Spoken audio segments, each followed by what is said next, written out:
Hello everyone. बच्चों, आज हम बहुत ही इम्पोर्टेंट टॉपिक करने वाले हैं साइंस में, जो बहुत ही काम का है और आगे की कक्षाओं में आपके काम आएगा। बहुत ही ज़्यादा इम्पोर्टेंट है, इसको लिख लेना आप। वेरी वेरी इम्पोर्टेंट आपका ये आज हम टॉपिक करने वाले हैं, जिसका नाम है न्यूटन के गति का दूसरा नियम। यानी पहला नियम हमने कर लिया था। जो पहला नियम है उसको जड़त्व का नियम भी कहते हैं। वो क्या था कि अगर कोई वस्तु चलती है तो चलती रहेगी, अगर कोई वस्तु रुकी हुई है तो रुकी हुई रहेगी, जब तक उसके ऊपर कोई बाहर से असंतुलित बल नहीं लगाएंगे। वो न्यूटन का कौन सा नियम था? पहला नियम था। आज हम दूसरा करेंगे। दूसरा बच्चों जो हम 2-3 दिनों से कर रहे हैं, संवेग के ऊपर है। किसके ऊपर है? संवेग। अब बच्चों देखो, पहले क्या था, कोई भी वस्तु है, वस्तु के ऊपर जब हम क्या करते हैं, कोई बल लगाते हैं या फिर कोई वस्तु है उसके ऊपर बल लग रहा होता है, उसकी हम बात करेंगे। संवेग हम निकालने चाहते हैं। संवेग कल पढ़ा था, क्या होता है? जो वस्तु है उसका द्रव्यमान कितना है और उसकी वेग कितना है। ठीक है। तो जो दूसरा नियम कहता है, ये कहता है जो संवेग में परिवर्तन होता है उसकी दर, यानी संवेग के परिवर्तन की जो दर होती है। देखिए बच्चों, संवेग परिवर्तन का मतलब क्या हुआ? मान लीजिए यहाँ पर कोई वस्तु चल रही थी, ठीक है। फिर यहाँ पर थोड़ा हमने क्या कर दिया, उसकी किसी कहीं बाहर से कोई बल लगा करके उसकी जो यहाँ पर कोई चल रही थी उसका मास था अलग से, यहाँ पर भी मास द्रव्यमान था इसका, यहाँ पे भी द्रव्यमान था। लेकिन हुआ क्या बच्चों? ये हुआ कि इसमें पहले ये जो चल रही थी इसका जो वेग था वो मान लेते हैं यहाँ पर u वेग था शुरू में, और फिर जब आखिरी में जब इसके ऊपर कोई बल लगा दिया, बल लगाने से इसका वेग है बच्चों v हो गया। कहने का मतलब शुरू में 3 था, अब 5 हो गया, मान के चलो। समझ में आ गया? वेग की क्या यूनिट होती है? मीटर पर सेकेंड। ये भी मीटर पर सेकेंड। अरे देखिए, सिंपल सा है, इसमें ज़्यादा उलझने की बात नहीं है। देखिए, मान के चलिए शुरू में क्या था, कोई भी वस्तु है उसका मास होगा, कोई द्रव्यमान होगा, किलोग्राम में होता है, और वो शुरू में चल रही है। ठीक है, मैंने डायग्राम बनाया था। तो इसमें क्या करेंगे, हमने क्या करना है, ये देखना है कि जो इसका वेग में परिवर्तन आया, वेग में जो यानी संवेग में जो परिवर्तन आया है वो कितने समय में आया है? टाइम में आया है। और अगर हम इस टाइम के अंदर टाइम से डिवाइड करवा दें, भाग करवा दें, अगर देखिए, अगर शुरू में वेग 10 है, लास्ट में संवेग 10 है, क्या बताई थी यूनिट? किलोग्राम मीटर पर सेकंड। अगर संवेग क्या है? 10 है, आपने द्रव्यमान की गुणा करवाई दी आपने उसके वेग से, ठीक है, 10 आ गया मान के चलो। फिर ये 20 हो गया, 10 से क्या हो गया? 20 हो गया। इसको 10 से 20 होने में 2 सेकंड लग गए। कितने लग गए? 2 सेकंड। अगर इसका अब इसके ऊपर जो बल है ना, कितना बल लगाया, उस बल के बारे में ये न्यूटन का नियम बताता है।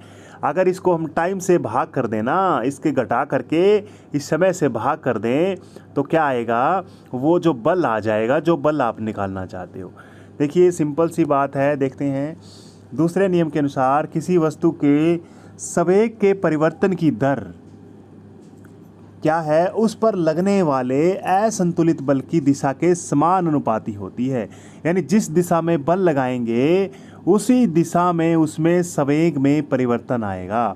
यानी कोई चीज़ जिस दिशा में उसके ऊपर बल लगाया जाएगा उसी दिशा में वो वेग उसका बढ़ेगा, उसी दिशा में बढ़े। ये नहीं है कि बॉल इस साइड में जा रही थी, इस साइड में बॉल जा रही थी, इस साइड में आपने बल लगा दिया तो दूसरी साइड नहीं जाएगी, उसी साइड जाएगी जिस दिशा में बल लगाया है। अच्छा, उसके समान अनुपाती होती है। जितना ज़्यादा बल लगाओगे उतना ज़्यादा संवेग में परिवर्तन होगा। ये बात है। समान अनुपाती का मतलब होता है जितना ज़्यादा बल लगाओगे या जितना कम लगाओगे तो कम चेंज होगा, कम बदलाव आएगा। ज़्यादा लगाएंगे तो ज़्यादा आएगा। चलो देखिए, बहुत बार आता है ये, इसमें कर लेते हैं। गणितीय रूप में बहुत बार आता है ये। मान लीजिए कोई वस्तु है m किलोग्राम की कोई वस्तु है, वो शुरू में चल रही है भाई यू वेलोसिटी से, यानी यू वेग से चल रही है, वही शुरू में क्या है यू वेग से चल रही है वो। अच्छा, हमने क्या किया, उसके ऊपर बल लगा दिया, क्या लगा दिया उसके ऊपर, ये वस्तु है चल रही है, इसके ऊपर बल लगा दिया, एफ लगा दिया, तो उसका लास्ट में कितना हो गया, अंतिम वेग हो गया उसका v हो गया, कितना हो गया, बदल गया, u से v हो गया। ठीक है, अब इसमें आप निकाल सकते हो, शुरू के अंदर सवेग कितना आएगा, m गुणा में u आएगा, कल करवाए थे न्यूमेरिकल। अंतिम में कितना आएगा, m गुणा में v आएगा। ठीक है, सवेग में परिवर्तन कितना आया, लास्ट वाले में से अंतिम वाला माइनस कर देंगे, अंतिम वाले में से लास्ट वाले में से शुरू वाला माइनस कर देंगे, कर दो, कर दिया माइनस, एम वी में से एम वी घटा दिया, एम कॉमन आ गया। अब देखिए नियम, दर और निकालनी है इसकी, दर क्या होता है, इसको टाइम से डिवाइड कराना है, रेट निकालना है ना, रेट यानी दर में हमेशा टाइम से भाग देना है, टाइम से भाग देंगे हम, जो फॉर्मूला आया है ना इसको क्या करना है, टाइम से भाग देना है। अब ये नियम क्या कहता है, ये नियम कहता है जो इसके ऊपर बल लगाएंगे, देखो बल लगा रहा हूँ मैं यहाँ पर, जो ये बल लगाएंगे वो समान अनुपाती होगा ये जो दर आई है, बहुत ये जो दर आई है, ठीक है, इस दर के समान अनुपाती होगा, समानुपाती कर सकते हैं, यानी v माइनस यू बटे टाइम, ये क्या होगा, इसका समान अनुपाती होगा, यही बोलना चाहता है इसके अंदर। भाई कोई बल लगाया होगा तभी तो ये परिवर्तन आया इसमें, v बदल, इसकी जो वेग बदल गया है ना। तो गति का पहला नियम लगा सकते हैं, f जो है वो समान अनुपाती होगा, इस ये निशान है ना, ये समान अनुपाती का नियम है, समान अनुपाती का। ठीक है, तो अब है ना आपको एक चीज़ तो पता है, गति की मोशन वाले में करी थी हमने, गति वाले में किया था v बराबर u जमा में at, ये समीकरण पहली थी, या एक बार उसमें देखना, गति का पहला नियम था ये, और u को इधर ले आएंगे v माइनस यू, और बराबर क्या बच जाएगा, at बच जाएगा, और t को नीचे ले आएंगे तो क्या बन गया, v माइनस यू बटे t बराबर ये आ जाएगा।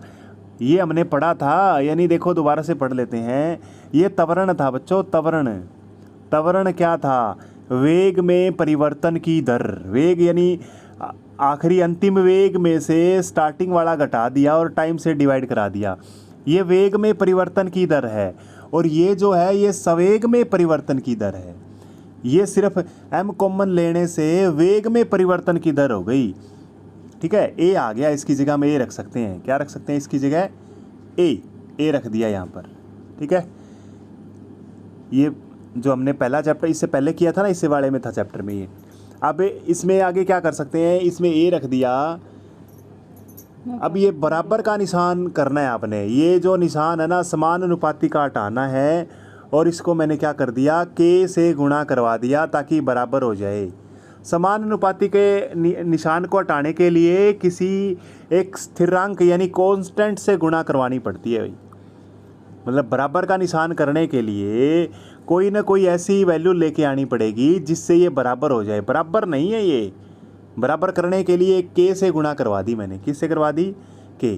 अब k का मान है ना एक्सपेरिमेंटली यानी 1 लिया जाता है, यानी k की वैल्यू 1 ली जाती है, कितनी ली जाती है, 1 है।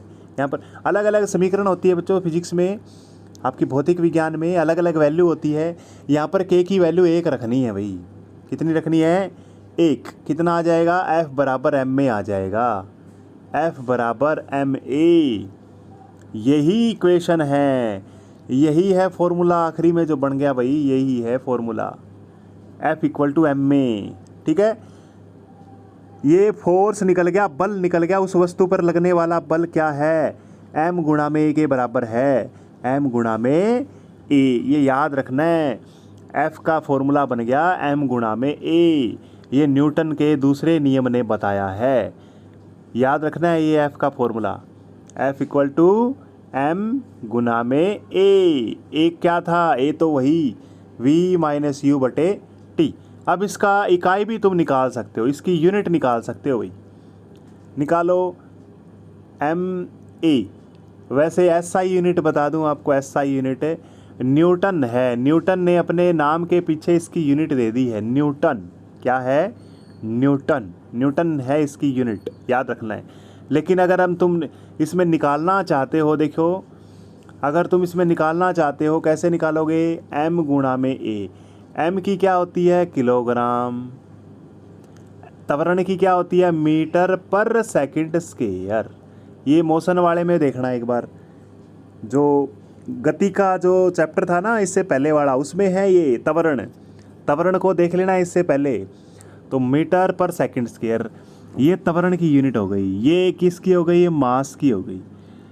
ठीक है, आ गया समझ में? इतना करेंगे। और एसआई यूनिट इसकी याद रखनी है, न्यूटन है। क्या है? न्यूटन। Thank you.